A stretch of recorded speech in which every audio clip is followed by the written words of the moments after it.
ವಿನ್ಸೈ ಗಾರ್ಮೆಂಟ್ಸ್ನಲ್ಲಿ ಸರಿಸುಮಾರು 250 ಕಾರ್ಮಿಕರಿಗೆ 2 ತಿಂಗಳಿಂದ ಸರಿಯಾಗಿ ವೇತನ ನೀಡದೇ ಇರೋದು ಮತ್ತು ಸರ್ಕಾರ ಕಾರ್ಮಿಕರಿಗೆ ನಿಗದಿಪಡಿಸಿರುವ ಕನಿಷ್ಠ ವೇತನವನ್ನು ನೀಡದೆ ಕಾನೂನು ಬಾಹಿರವಾಗಿ ಕೆಲಸ ಮಾಡಿಸುತ್ತಿರುವ ಬಗ್ಗೆ ಇಂದು ಕಾರ್ಖಾನೆ ಮುಂದೆ ಅಲ್ಲಿನ ಕಾರ್ಮಿಕರು ಬೃಹತ್ ಪ್ರತಿಭಟನೆ ನಡೆಸಿದರು. ಫ್ಯಾಕ್ಟ್ರಿಯಿಂದ ಕಂಪ್ನಿಯಿಂದ ಕೆಲಸ ಮಾಡ್ತಾ ಇದ್ದೀವಿ ಗಾರ್ಮೆಂಟ್ಸಲ್ಲಿ.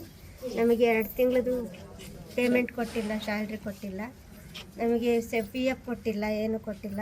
ಪೇಮೆಂಟ್ ಕೊಟ್ಟಿದ್ದಕ್ಕೆ ನಮಗೆ ತುಂಬ ಹಿಂಸೆ ಆಗಿದೆ. ಇವಾಗ ಸ್ಯಾಲ್ರಿನೂ ಬೇಕು, PF ಬೇಕು, ಎಲ್ಲ ಬೇಕು. ಆದರೂ ನಾವು ಹ್ಯಾಂಡಿಕ್ಯಾಪ್ಟ್ಗಳು ಇಷ್ಟು ಕಷ್ಟಪಟ್ಟು ಜೀವನ ಮಾಡ್ತಾಯಿದ್ದೀವಿ. ಆದರೆ ನಮಗೆ ₹1 ರೂಪಾಯಿಂದ ಆದಾಯ ಇಲ್ಲ ಅಂದಮೇಲೆ ನಾವೇನು ಮಾಡಬೇಕು? ಏನಂತ ಹೇಳ್ತಾರೆ? ಸ್ಯಾಲ್ರಿ ಕೇಳಿದ್ರೆ ನಿಮಗೆ ಸ್ಯಾಲ್ರಿ ಕೊಡ್ತೀವಿ, ಇವಾಗ ಕೊಡ್ತೀವಿ, ಅವಾಗ ಕೊಡ್ತೀವಿ ಅಂತ ಬರೀ ಇದನ್ನೇ ಹೇಳ್ತಾವ್ರೆ. ನಮಗೆ ಕೊಟ್ಟಿಲ್ಲ. ಅವರು ಬಂದು ಏನು ಹೇಳೂ ಇಲ್ಲ. ನಮಗೆ ಈ ಥರ ಹಿಂಸೆ ಆಗ್ತಾಯಿದೆ. ನಮಗೆ ಬಾಡಿಗೆ ಕಟ್ಕೊಂಡು ಜೀವನ ಮಾಡೋಕ್ಕಾಗ್ತಿಲ್ಲ.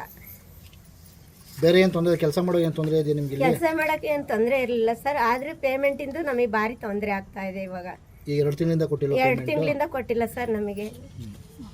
ಈಗ ಏನು ಕೇಳ್ತಾ ಇದ್ದೀರಾ? ಇವ್ರ ಹತ್ರ ಕೇಳ್ತಾ ಇದ್ದೀವಿ. ಬರ್ತೀವಿ ಅಂತಂದ್ರೆ ಹೋದ ತಿಂಗಳು ಬಂದು ಕೊಡ್ತೀವಿ ಅಂತಂದ್ರೆ ಹೋದ ತಿಂಗಳು ಬಂದಿಲ್ಲ. ಈ ತಿಂಗಳು ಬರ್ತೀವಿ ಅಂದ್ರೆ ಈ ತಿಂಗಳು ಬರ್ತಾ ಇಲ್ಲ. ಏನು ಹೇಳ್ತಾ ಇಲ್ಲ.